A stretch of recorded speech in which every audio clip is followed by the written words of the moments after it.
IVM.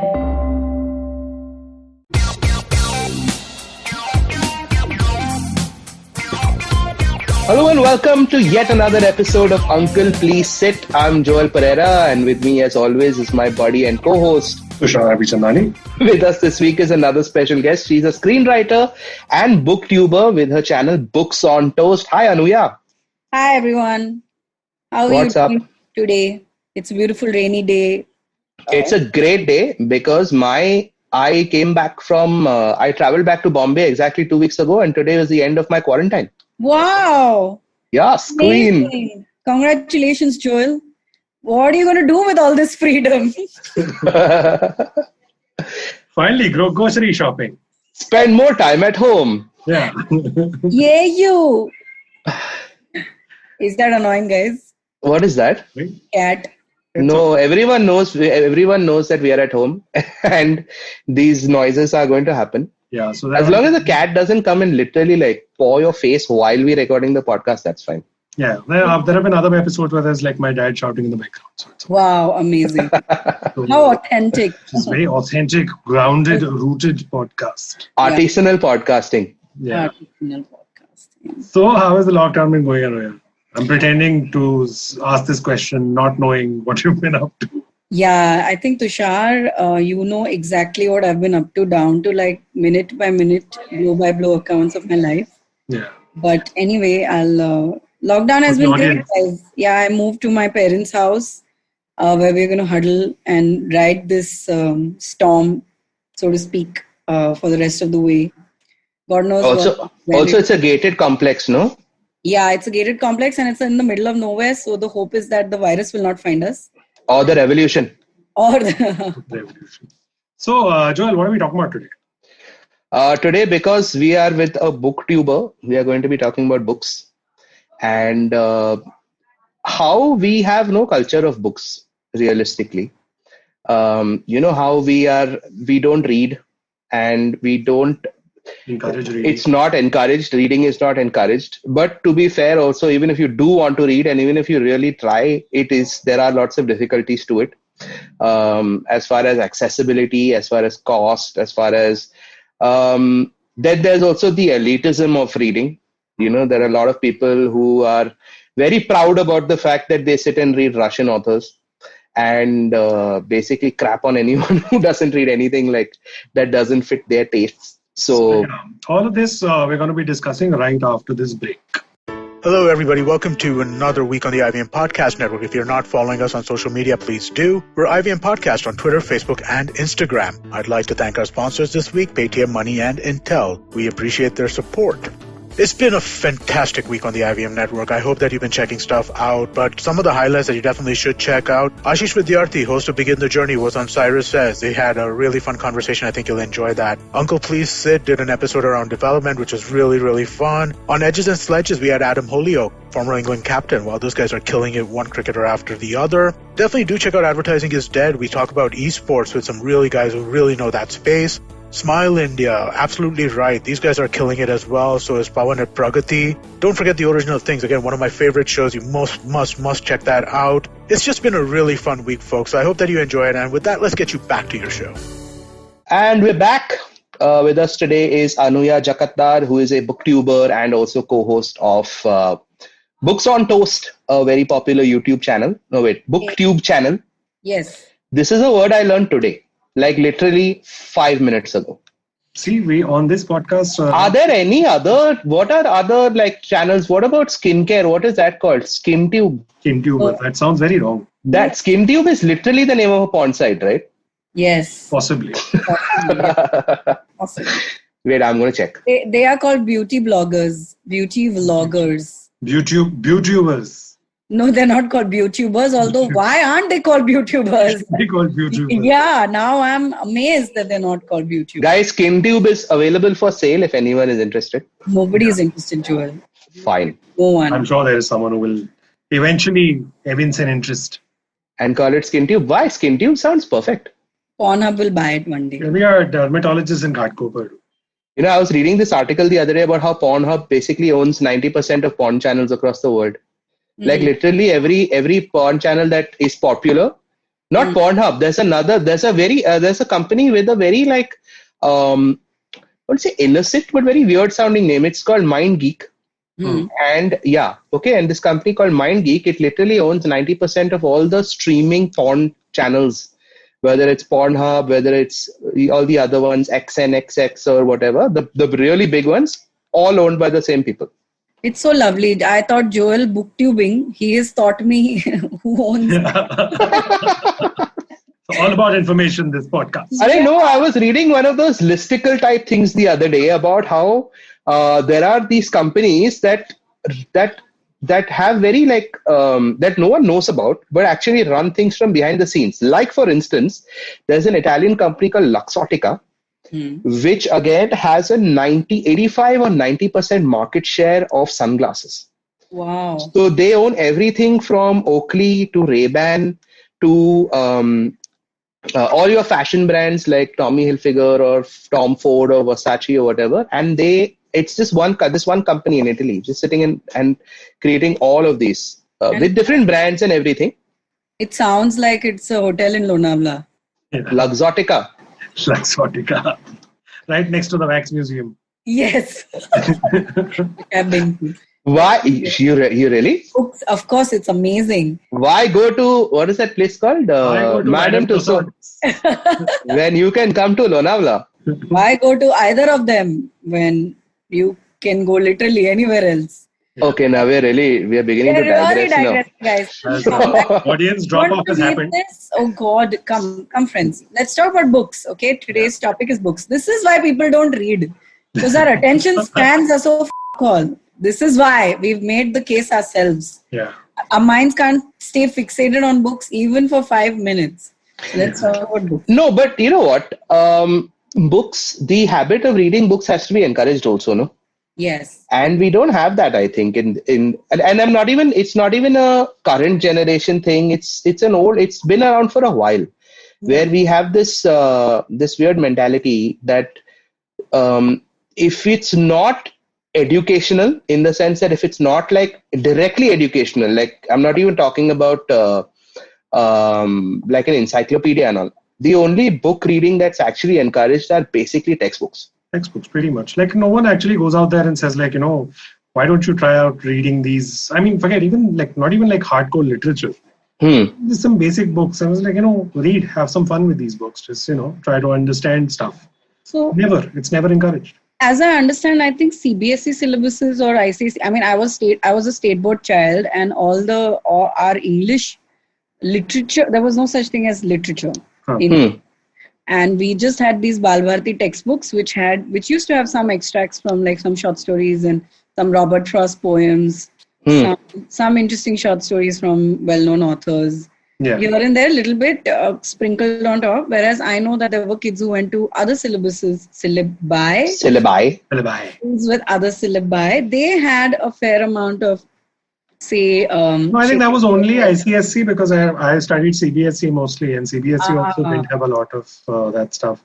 ICSE had a lot of that stuff. Like you studied Shakespeare in like 7th standard and stuff. Yeah, exactly. Yeah, and when I watch TV shows with high school kids reading Tolstoy and Shakespeare, I'm like, why was I deprived? Now I'm like a dumbass who grew up reading Hardy Boys when I could have also quoted Hamlet.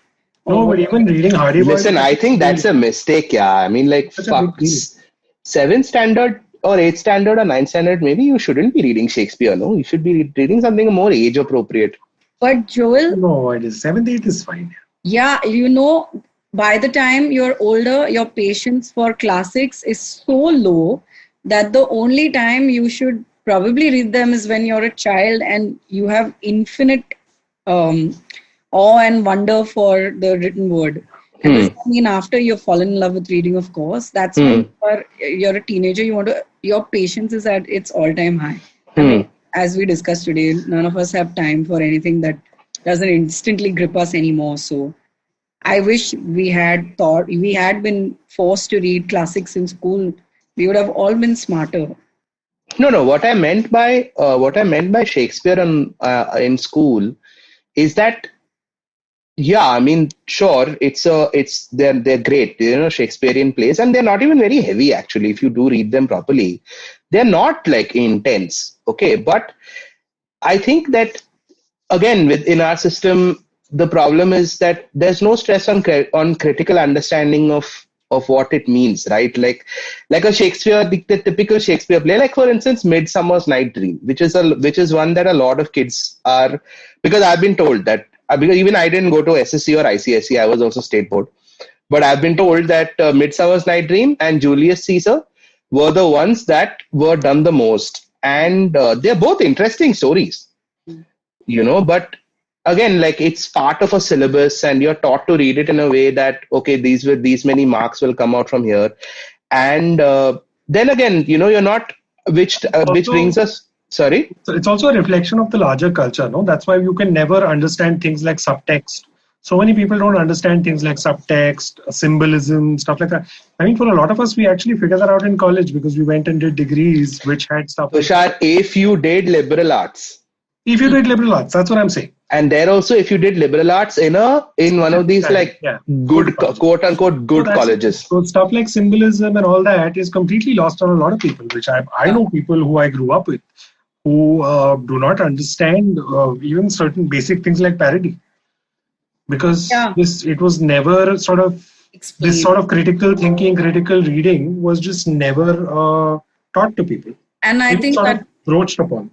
It also affects the way we consume art, right? Then our understanding of, say, the language of even cinema, because we haven't been talking about stuff, right? That changes completely, and I think that sort of reflects in the kind of art we create in this country as a whole, and that's why maybe art is also sort of it's sort of captured by the elite.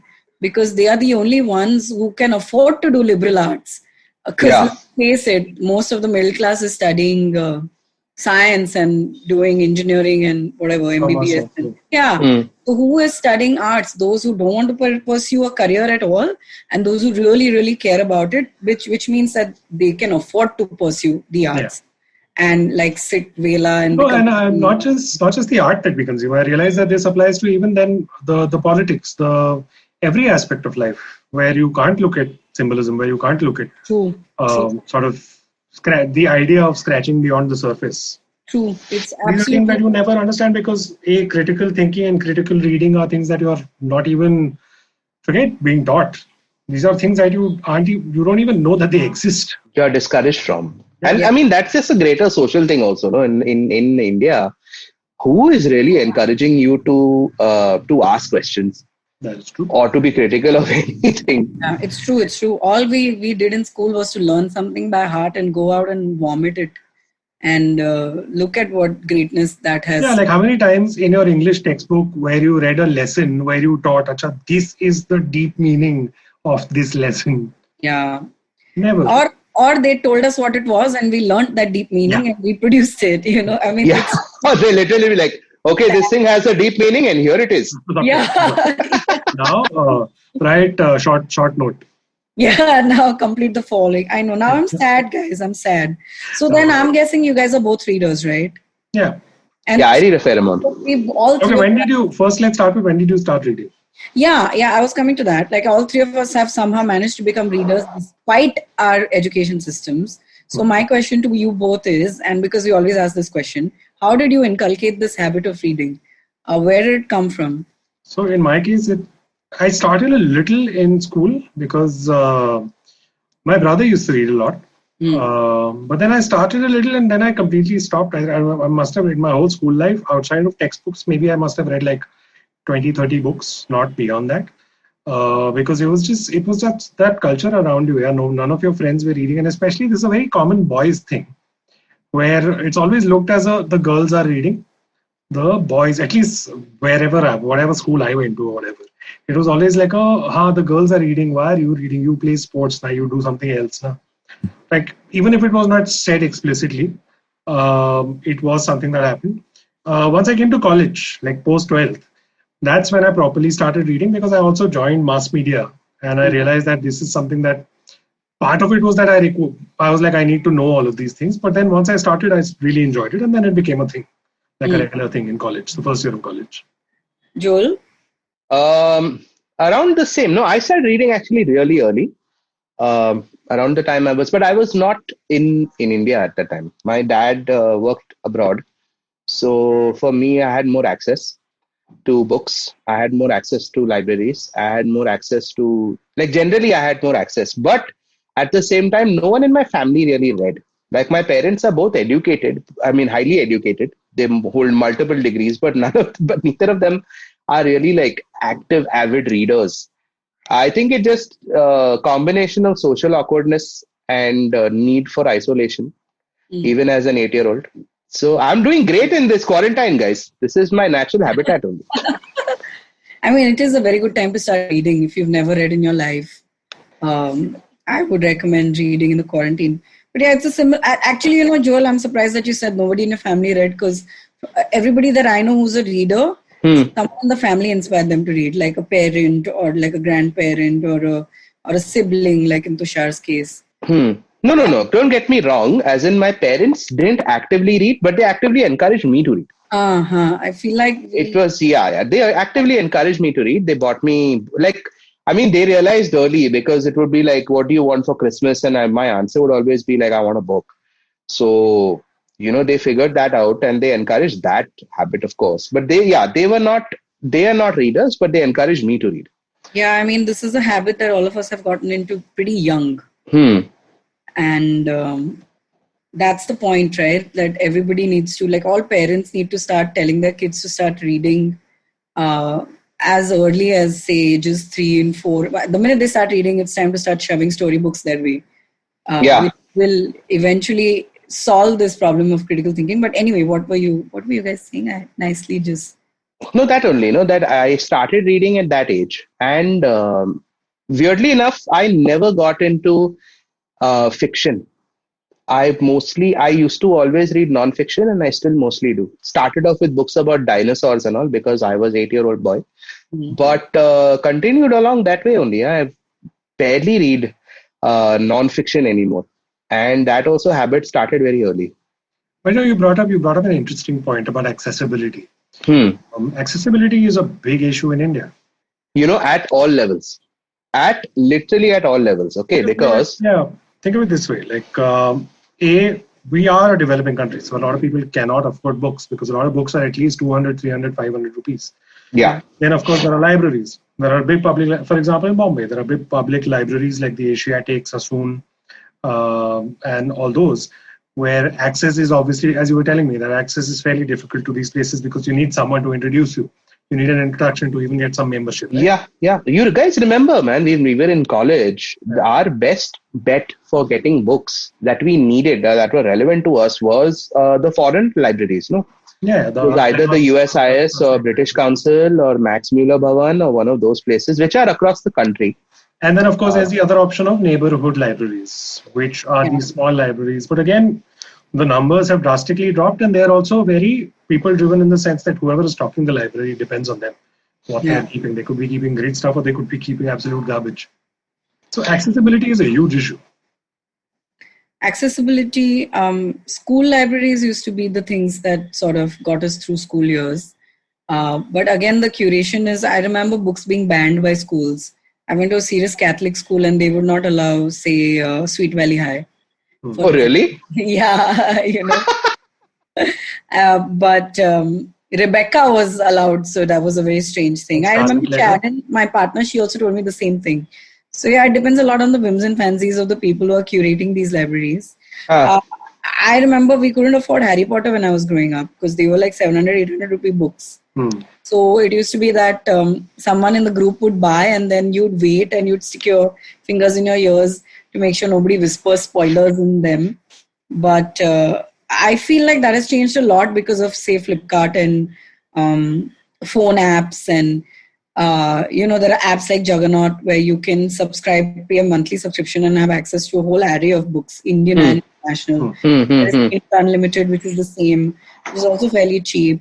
So I feel like this accessibility issue is slowly resolving itself. I know that the fact that books are so cheap online makes life difficult for the publishing industry and, of course, authors in India, because they end up making a pittance in terms of royalties. But I do genuinely believe that accessibility as an issue is slowly changing. The problem is larger. The problem is that the reading habit is, as accessibility improves, weirdly enough, the reading habit is slowly losing its grip over people. Even people like us who used to read a lot when we were young are slowly watching more than we used to read.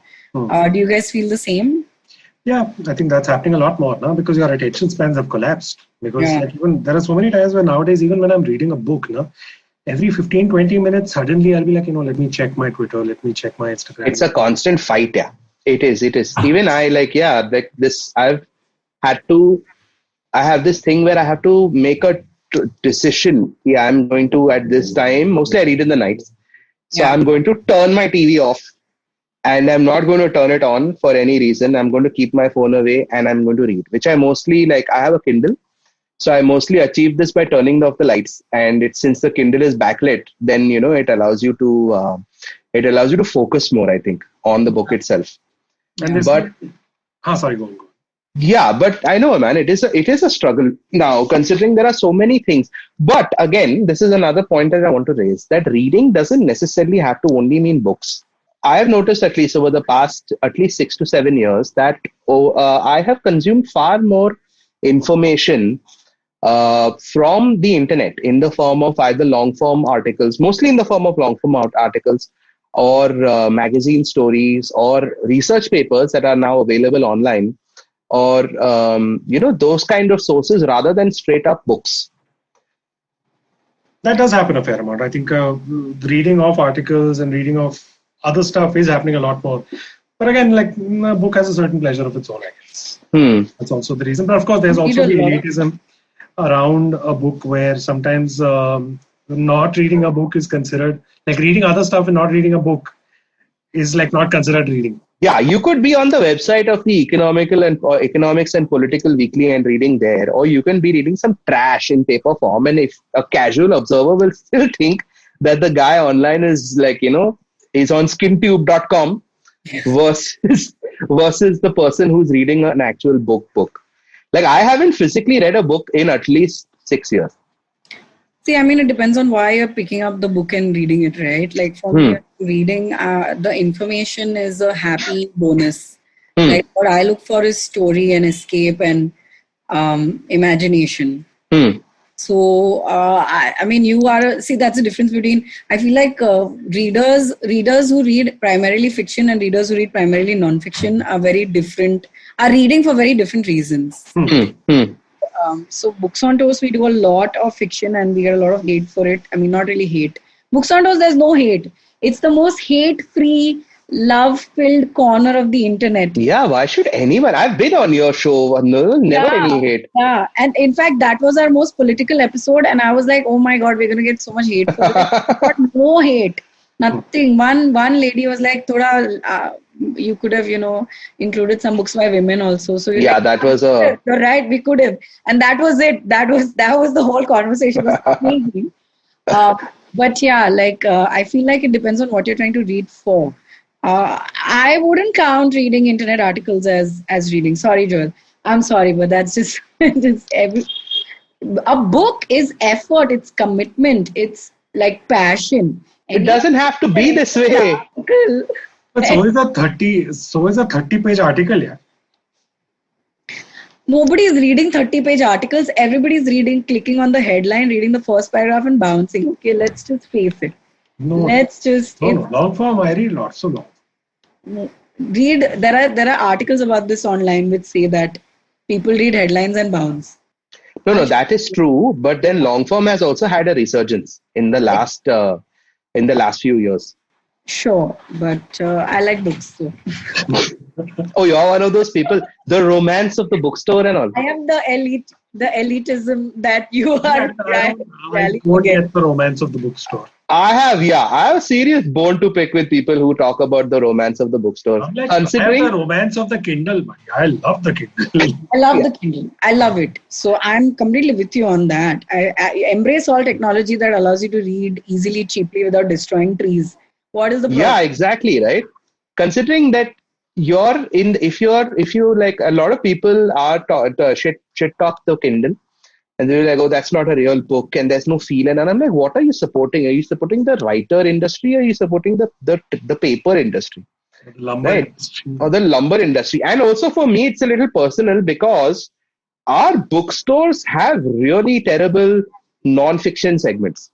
In India, if you think of in India, non-fiction is basically management books.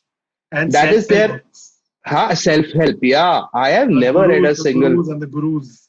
Yeah, that is considered non-fiction in a lot of Indian bookstores. Even the ones that you really like I remember I'd go to this place in Bangalore, Blossom. Surely you have been. Yeah. And it's amazing. But for me, considering that again, I primarily read non-fiction, it was a struggle. Like when Amazon came or when Flipkart came first, I think, I was, praise Allah, I'm never going ever again to a bookstore. Like I want to go to a bookstore which does not stock Rich Dad, Poor Dad. Just show me one bookstore. That's never happened. And what's that other one? The one about the universe and all? The Secret. I mean, there's also the monk who sold his Ferrari. Yeah, and You Can Win by Shiv Khera. Yeah. Shiv Khera is everywhere. It's everywhere. He has also written a sequel to that, whose name I don't remember. You Can Win Again. Yeah. Really? That's what it's called? You Can Win Again? No, I didn't. You can win. Listen, with self-help books, I believe anything, okay? You all remember the chicken soup series, no? Yeah. I read all of them. Really? It was the level of specialization and targeted audience that they did was quite amazing though. It was BuzzFeed before BuzzFeed was BuzzFeed. Chicken Soup did that. It did that whole let's find the most relatable lowest common denominator and target on that towards those people, and they were wildly successful. So there's nothing with inspirational stories. Yeah. This of course, targeting and all that brings us to the publishing industry. Guys, are we being elitist? Huh? How? Are we being? We are being a little elitist, obviously. Considering that we are like all of us shitting all over self-help books. Self-help books are really. Self-help books I agree shitting on because I've read a lot of them. See, like in my youth, my father made me read a lot of them. And as I grew up, I realized how much garbage they were. A lot of them. See, Tushar, the road to hell is paved with good intentions. Exactly. The road to hell is paved with good intentions. So they were a lot of really bad books, man. I had to do a lot of unlearning after reading those books. I mean, shit, I forgot what I was going to say. You've never read any self-help books, Anuya? No, I read all the chicken soup stuff, but that was only because it was all individual stories, which was interesting. Huh. But no, I never read any self-help So books. If I remember... I'll tell you the pattern of self-help books, okay? We'll start with this is the theory that you get what you wish for deep down inside your heart. They will have a story. There was Martha from Kentucky who came to my office. Martha was always unsuccessful. But then Martha ko maine ye wala mission de diya. I taught her, Martha, listen, you should do this. You should always believe in yourself. And then 3 months later, Martha came to my office and she's like, you changed my life. And that is how every chapter is. Give point? That's also Om Shanti Om's log line. Yeah, pretty much. Kisi cheez ko dil se chaho. Yeah. So they basically put small chapters of Om Shanti Om in every chapter. Yeah, and all self-help books are essentially that only. Believe and you'll have it. Oh, yes, I remember what I was going to say. Do you know that there is a Deepak Chopra quote generator? So, yeah. And then what it does is it asks you if something was a quote actually said by him or versus something that was generated by the quote generator, and you have to keep guessing which one is correct. It's like this. It's a game on the internet. It's amazing. We'll check it out. Okay, I'm going to do this after we record this podcast. Yeah, it's hilarious. I'll send you the link. Sure. I feel like what were we talking about though? We are really just like we have just lost this thing. But yeah, the publishing industry, elitism. I mean, I feel like we are being elitist by discussing books written in English. So that in itself is books the way they are in this country are already, it's not really a massy habit in any case. On the flip side, we do have massy books like Chetan Bhagat and Durjoy Datta, who have gotten a lot of people to read, but also get a lot of hate because they're obviously not as well written as a normally good literary book. No, I disagree over there. I disagree over there, and I'll tell you why. I know that I have read 3 Chetan Bhagat books. I have read that one about the call center. I don't remember the names, but I remember one about the call One center. night at a call center. Oh wow, that's literally what it's called. Okay. Then I read Lack of subtext. 2 states, and then I read one more book. The one about that was made into that movie. Three Mistakes of My Life, and I thought they were fine. No, so that's the thing. So the difference is, Chetan Bhagat picks very interesting topics. Yeah. So overall story is very interesting, but the writing quality, there are lots of mistakes. No, writing quality and all that's entirely subjective, right? So that's why he gets. Yeah, and that hate part I don't get. I know you think differently, Anuya. It's not subjective. Okay. I'm not even going to look at the story and the world building and all of that. I'm talking about basic stuff like editing. Chetan Bhagat's books are very badly edited. 3 Mistakes of My Life has a misspelled word in the first page. Oh, really? Yeah. Does Masi mean you compromise on the basic, tenets of publishing?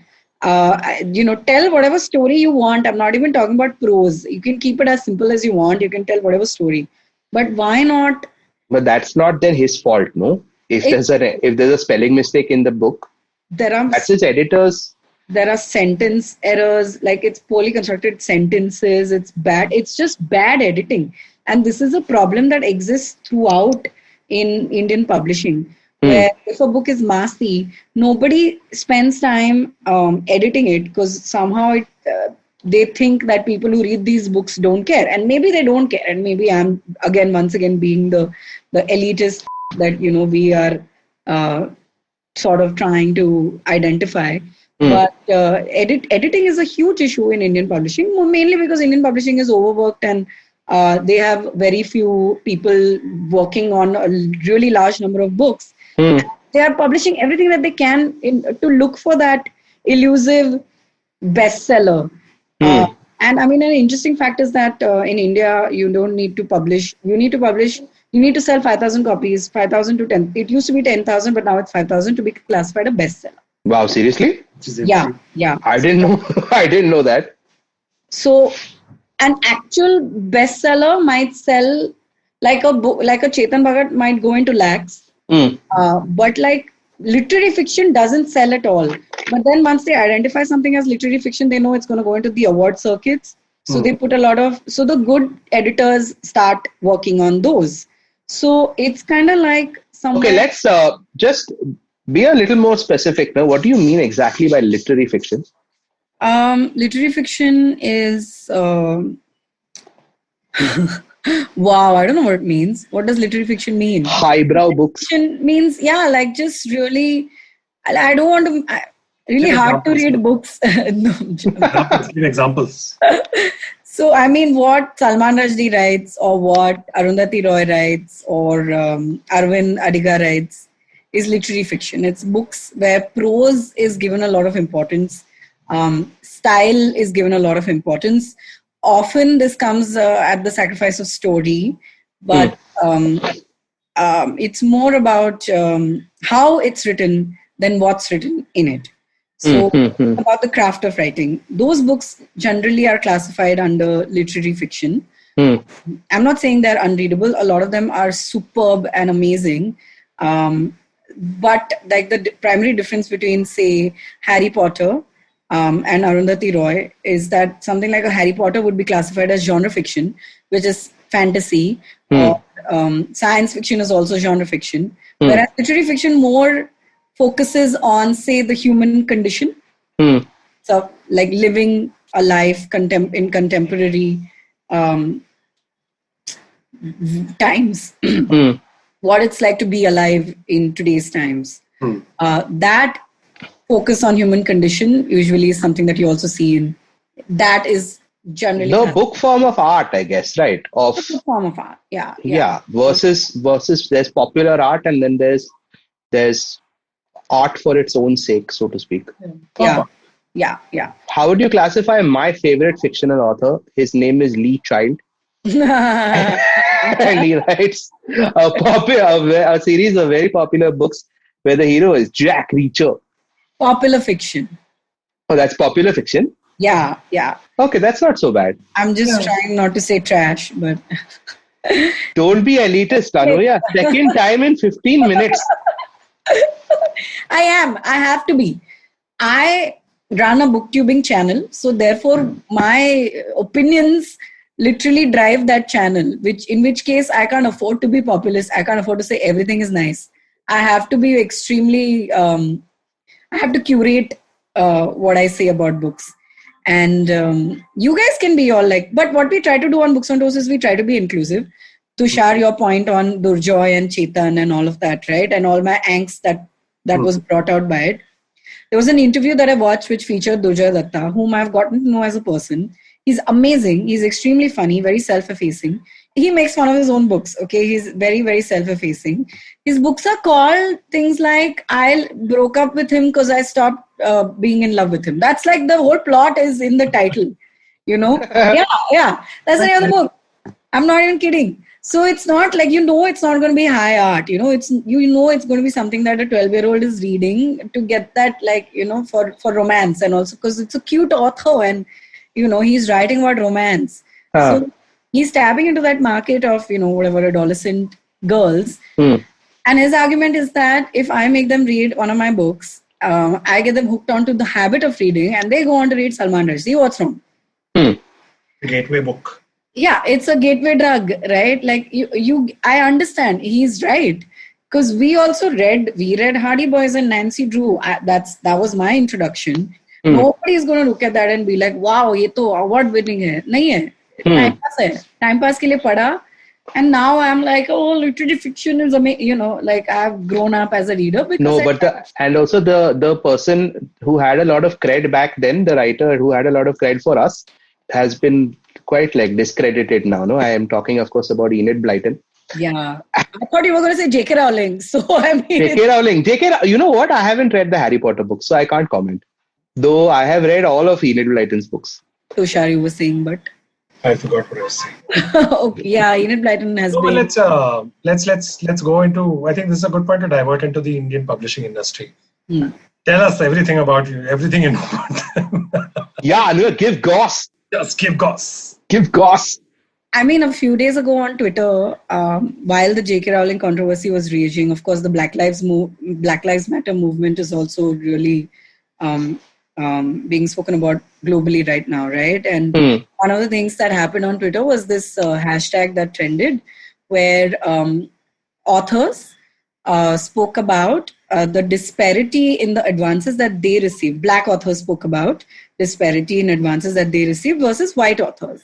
Okay. And this included people like N.K. Jemisin. N.K. Jemisin is now, she's written a trilogy of these sci-fi fantasy books, which have won back-to-back Hugo and Nebula Awards. Okay. So, Nebula Awards. So she's won for each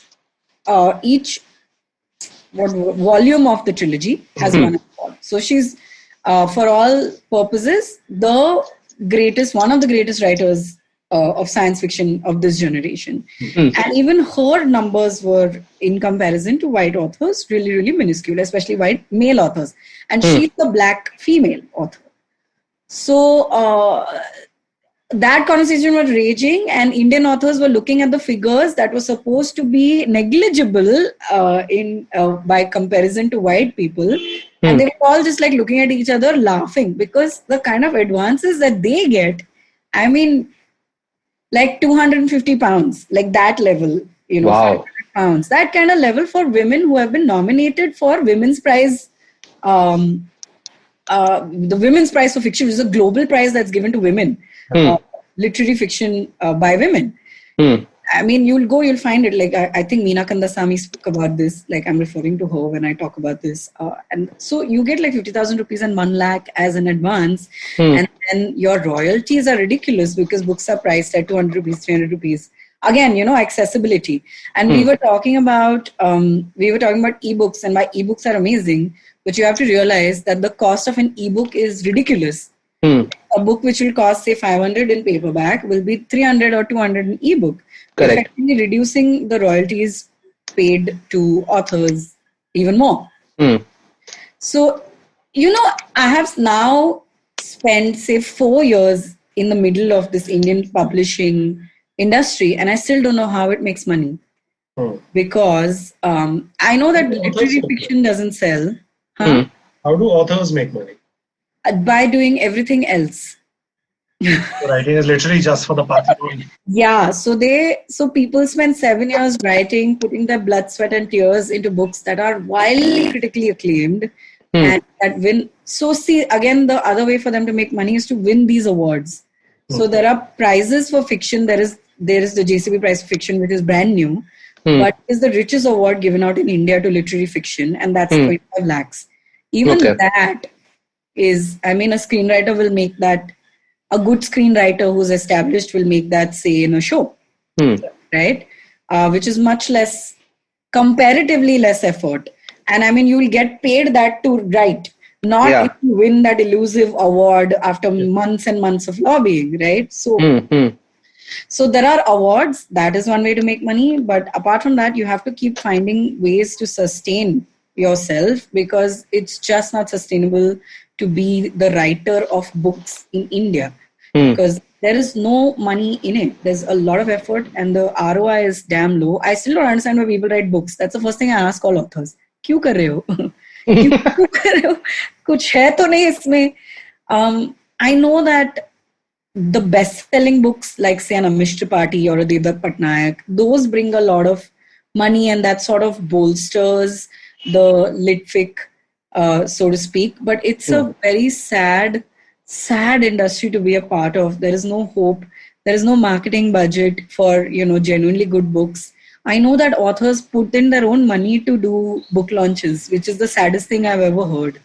I mean, I know that it's a very fractured system, and a lot of it is CSR money, and, these awards are CSR money, and Litfests are CSR money, and sponsors looking to align themselves with cultural. There are over 100 Litfests in this country. Seriously? Yeah, I'm not kidding. I can, off the top of my head, think of 3. Yeah, Jaipur, Times, and that Kala Ghoda one. But then we are in Bombay, so we know that one at least. This Kerala wala, that thing, that Kochi. The Kochi, what's it called? Kerala Lit Fest. Yeah. I guess every big city has one. Chennai must have one, Delhi must have one. Bangalore has one, Chennai has one, Chandigarh has one, Delhi has Times Lit Fest Delhi. There's Sikkim, I believe, has one. Manipur has one. So you were talking about these Lit Fests. And tell us about this Lit Fest, because apparently they also seem to have become like this little club of their own. Yeah, Tushar, I mean, if I bitch about everybody, then I might never make a dime in my life through Books on Toast. Not that I'm making. Not that you're making anyway. So be honest, went. So, I mean, like these Lit Fests, they happen everywhere. And what ends up happening is that authors think that, I mean, they don't have too many avenues to promote their books also, right? Like, kya kare? Kahan jaye? And at least Lit Fests, they spend the money to fly them in and house them somewhere, as a part of they don't get paid to speak at panels, because the ROI is that your book will be sold. There's a stall next to your panel discussion where people can go and buy books and you can sign books, right? So for them, that's enough. It's a platform to market their books. What ends up happening is that now the reason, Lit Fest now, more than 100, okay? You knew only 3. Jaipur is the greatest, the biggest. It has the most money. It's marketed the most. And it gets the best names in the country, and it gives you access to international names. So Jaipur is actually awesome. It's amazing, okay? I've gone only once, and it was fantastic. The curation was superb, okay? The problem with all the other Lit Fests, and even a little bit with Jaipur, is that this elitism then sort of seeps into the curation, which is done by people who take themselves too seriously. It's the same people talking about the same things with the same people all over the country. It does nothing for me as a reader. Joel, you'll enjoy this stuff because it caters very heavily to lovers of nonfiction. But even when it comes to fiction, they find ways to make it so obscure and intellectual, right? That I feel like they haven't really sat down and spoken to any actual readers to understand what they want to listen at a Lit Fest. It's become extremely repetitive and extremely, extremely elitist. So it becomes very hard for people. Like it takes out all the wonder and the joy and the awe of books. And all of this then also affects then the quality of the writing coming out.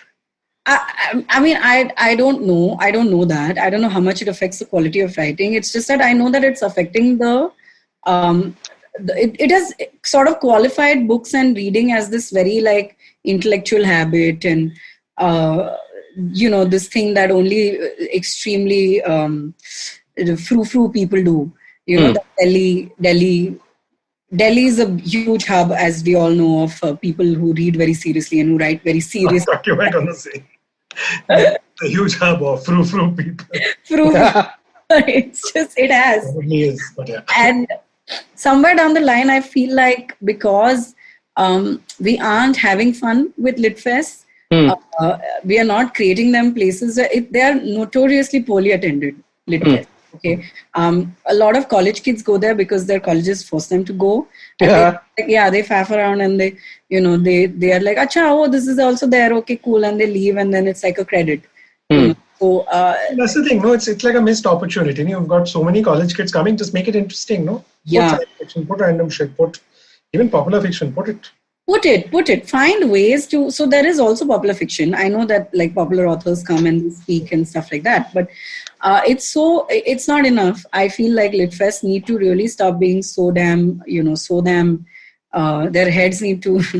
But this is true of the general reading culture in India also. No, whatever exists, it's very serious. It's very like it. We do this a lot even with our classical arts in India, where if you look at classical music or anything, we just make it so like it's serious. It is dedicated. It is a craft that must not be like, must be appreciated in a certain way. Yeah. Which will then make these things very hard to access for people.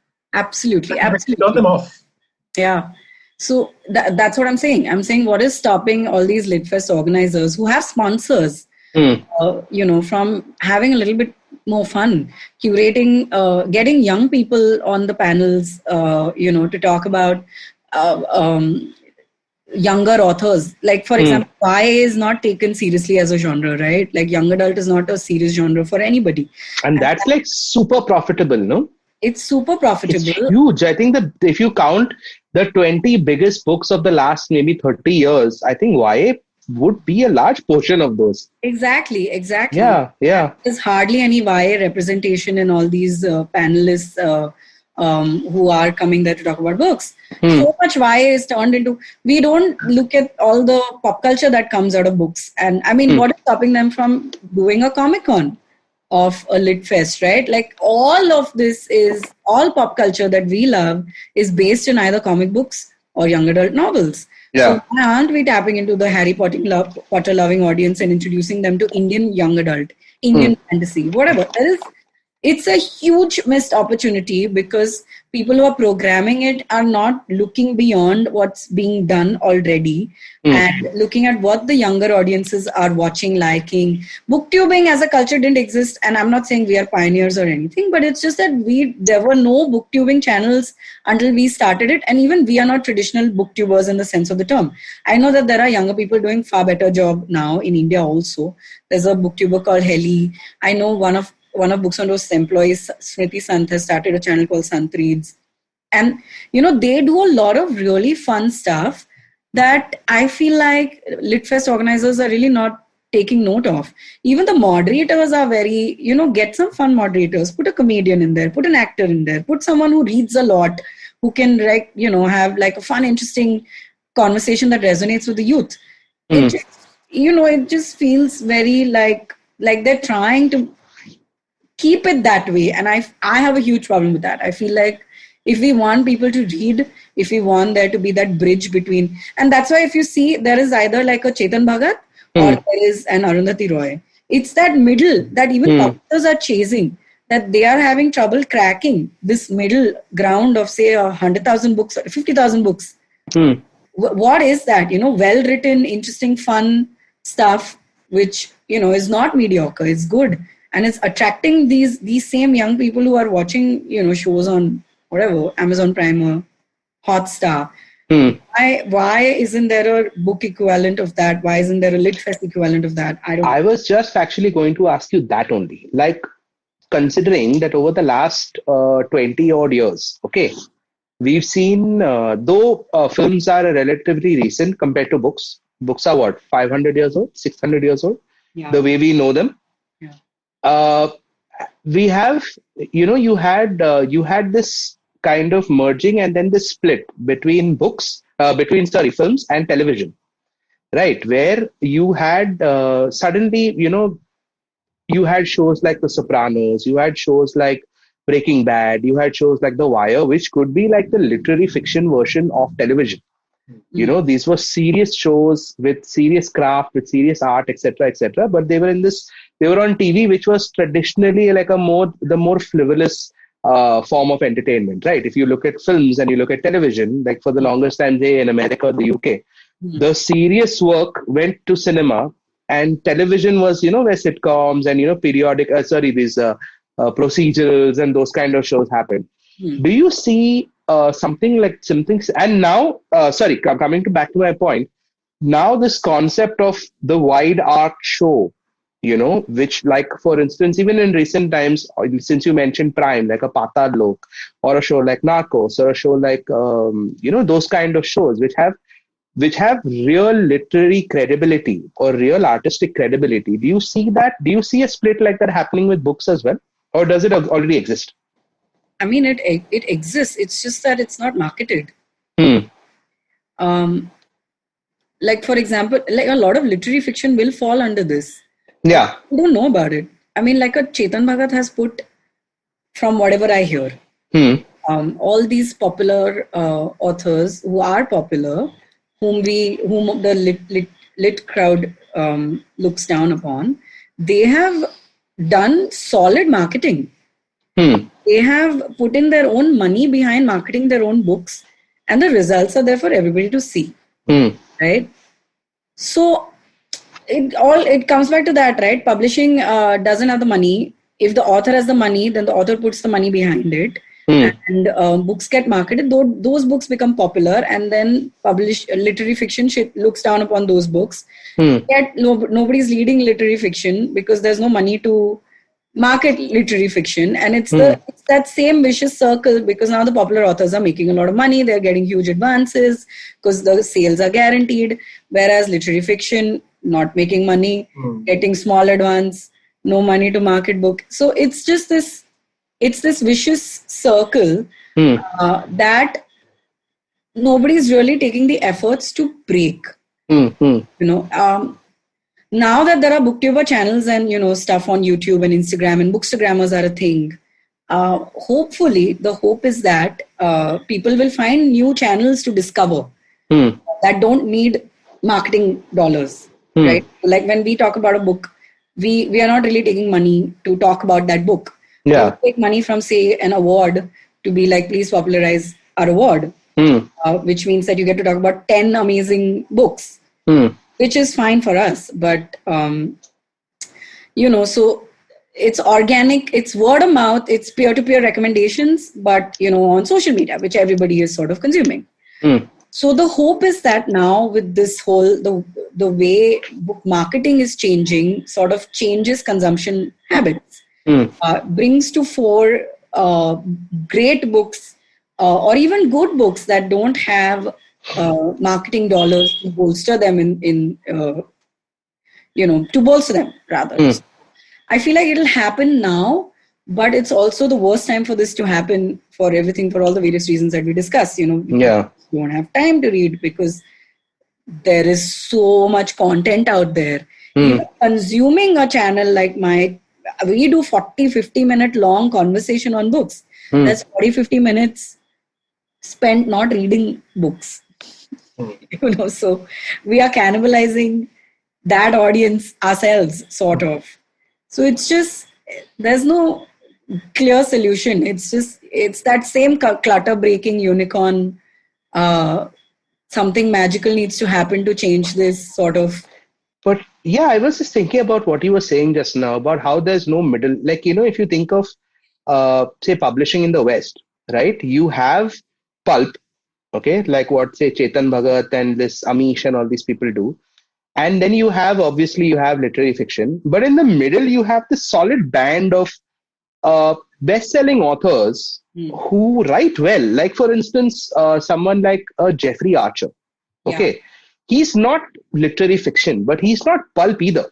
He writes solid, popular books, accessible, great stories. Or someone like say Lee Child, or someone like Tom Clancy, or someone like James Patterson, or John Grisham, and all these people. We don't have those, no? No, we don't. And I think it's for the same reason as we discussed, right? I would say I am a reader, and my option is what is that guy who wrote all those bank books in India? Bank ones. My option is Dan Brown versus Ashwin Sanghi. Okay? These are my options. And now I'm a reader. I'm a discerning reader. I love popular fiction as well. I love reading romance, and I love reading thrillers. And it's not like I read only literary fiction. I love I love everything. My only condition is keep by edit karo theek se. You know. So, and Ashwin Sanghi, which is extremely poorly edited, versus what's his name? Da Vinci Code guy, Dan Brown. Right? Which is well edited. I'm going to read the Dan Brown. So for me, it makes no difference, right? I am picking quality, and I'm reading it for the story. I'm reading it for the book itself, the content. I don't care if it's written by an Indian or it's written by someone, written by an American. It's like the OTT platforms are working, right? If you provide Indian content that's good enough, people will watch. People will watch. Yeah, like a Patal. You want your own stories. These are our stories. I would like to see a show about Bombay. I would like to see a show about Delhi. I would like to see a show about, I don't know, engineering in India or whatever. Yeah, but if it's bad. Yeah, so like these things, I mean, if there is good content from, and that's obviously marketed properly, you would obviously read it. You're obviously going to read it. But then again, see, Tushar, the problem is the same, right? The fact of the matter is that it's not, they don't make much. Publishers in India don't make much because books cost so little, which means... Also, volumes are low, right? Like, for example, if you 100,000, then you would make money. They don't move. So there's a resource crunch. So the people... they are editing a million things, so they're not going to do a good job with everything. Versus in America, a book will cost $20, which means even if it sells 10,000 copies, there is more bang for the buck, right? America. So I don't even blame the publishing industry. Somewhere deep down, I understand what's going on. Like I feel bad. I empathize. But if higher quality content in the same genre is available to me, and their India prices, by the way, are comparative to books published in India because they have to price it fairly, right? Then I will pick that bloody Dan Brown novel, right? Which is sad. It's a sad state of affairs, but what are you going to do? I feel like when there is money and there is opportunity, it shouldn't be squandered. They should do more. They should do more to promote readers and books and, all of that. Especially, I feel the school and college crowd, you have to push it. You have to push like crazy. I think that's the only thing that will sort of start showing the numbers then. Absolutely. College kids spend money. Tell parents that making your child read is going to make him or her or they or them better human beings, smarter people, more empathetic, more knowledgeable, more understanding of the world's problems. Because, when books they do sell, when they become popular or you've got the right mix, like a Sacred Game sold and like even a Shantaram sold. I don't know how much Sacred Games sold. Actually, I don't know what Sacred Game, but Shantaram sold, Shantaram sold. Everyone in college was like, Arey, Shantaram padho. Harry Potter had crazy India numbers. Crazy. It's not like there is no buying capacity. This the prequel that came out just now of the Hunger Games series, it sold 500,000 copies globally. 500,000. This is a young adult fantasy book. So that's what I'm saying. Even in India, it's not like there aren't buyers. It's just that you have to reach out to them and give them the right kind of product. Exactly. Nobody knows what the good stuff is and the bad stuff. It's like Sacred Games. Now, how many people knew about Sacred Games until the show came out? I don't think they even know that it was a book. Yeah, otherwise it's such a spectacular book, which I remember reading when it came out. And like, I can't imagine a lot of people would read Sacred Games. First of all, it's 1600 pages. But it's but such a good book. It's one of my favorite books of all time. Yeah. And just the flavor and everything. A lot of, so we were discussing how do writers make money. Now, thanks to OTT platforms, there is a huge surge in book rights being bought, to turn into TV shows. TV shows. The thing that finally makes it turn. It's a blessing. It's a massive blessing for authors because they'll make say anything between 5 to 50 lakhs upon when they sell their book. When they sell the screen rights, and because of the way it works, I know that Harinder Sikka made a lot of money for Razi, for Sehmat calling, Sehmat is calling, whatever the name of that book is. Calling Sehmat. That got made into Razi. And then there are all these literary agencies that are specializing in selling, which means that writers are not getting taken for a ride, which happens a lot. That's actually a massive blessing. Also, it comes again, it's a lottery. Right. Everybody will not sell. So we finally found an optimistic note. Yeah. I think this is a good optimistic note to end on. Yeah. For the last hour and 15 minutes, we've just been like, everything sucks, guys. Thanks for letting me bitch about it. So, as your, how does it feel as your final day as a book reviewer? I want to say that I love books and I love reading and I love litpress. Okay. They bring me closer to authors. I mean, I think that's amazing. I just wish that there were more fun. I just wish that someone cared enough to put an experience. Yeah, your criticism comes from a place of love. Yeah. Like, I mean, I am an engaged reader. I'm there. There are authors there. I mean, usually that's enough. But I would love it if, there was a little Harry Potter zone, where you could, whatever. Actually, Harry Potter is cancelled, guys. Give me something that's not cancelled. J.K. Rowling is cancelled. Harry Potter is fine. Yeah. There was a festival that we tried to throw that nobody came for, okay, which was our Stephen King festival, where what we did was, it was our Halloween special, where we created a sort of like an oral maze for the Graveyard book, Neil Gaiman's Graveyard book, okay. No one came for this because it was the same time as Little Flea, which is this huge, like, as you know, it's like this market where everybody goes to buy things and eat things and listen to music and all of that. But it was such an awesome thing to do. And we didn't have any funds. So naturally, we didn't do a very good job. But imagine a LitFest with sponsorship.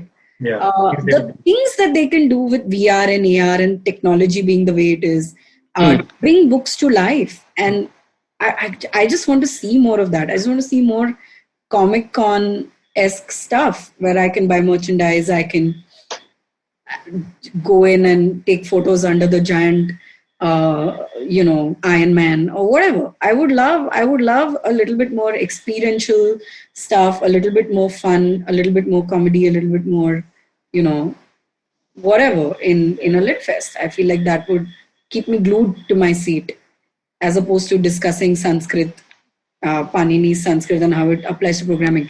Fascinating. Love it, Chandra. So on that note,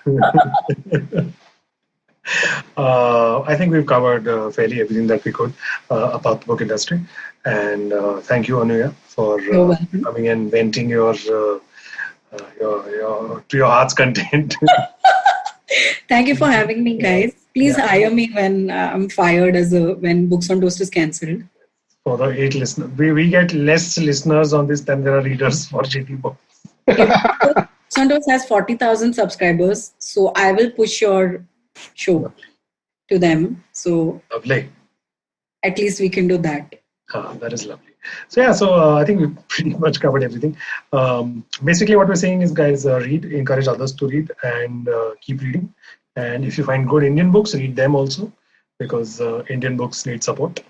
Please subscribe to Books on Toast. And subscribe to Books on Toast. We talk about a lot of Indian books. So, you can find get all your tips from there. And so that's it. Joel, would you like to say something? No, I'm good. Thank you. Thank you, Anuya, for coming over and chatting with us about books. And so before we go, I'd just like to say, if you like this podcast, don't forget to check out our other interesting podcasts on the IVM network. You can listen to us on IVM Podcast app or ivmpodcast.com. You can also follow us on social media. We are IVM Podcast on Twitter and Instagram. Anuya, you are? Anu, yeah. Best high five. YEAH. Yeah, and YEAH on Instagram and Books on Toast on Instagram. So you can actually just follow there. Twitter? Reading. Twitter is Anu YEAAH. So I didn't get the first one. So there's an extra A. And there's someone else who's also thought of this pun. Yeah, I mean, with my name, I mean, who is this? I should befriend this person. Now wait, this is a closing. Okay, chal Joel, what is your Twitter and Insta? Twitter, I am Pereira Joel at Pereira Joel, and on Instagram, I am joelpereira.esq. And I am Yonoki Please on Twitter and Tushar_Abhi on Instagram. Thank you for joining us. We will see you next week. Bye, guys. Bye. Bye.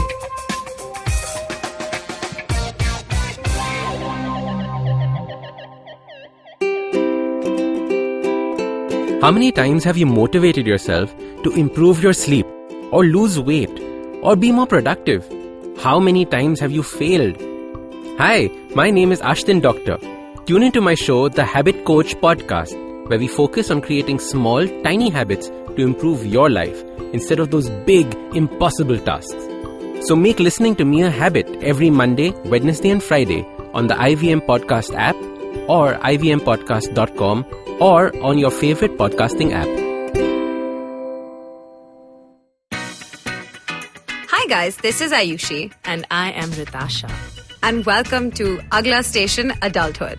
It's a fun podcast we've got going on, and we'd love for you to tune in and enjoy with us. Join us as we stop at various stations and discuss different topics that seem to be bothering us and hopefully dating, you as relationships, beauty, just being an adult, lots of different things. We don't have a great grip on it, but we've done okay so far. Catch Agla Station Adulthood every Thursday on the IVM app, the IVM website, or wherever else you get your podcasts.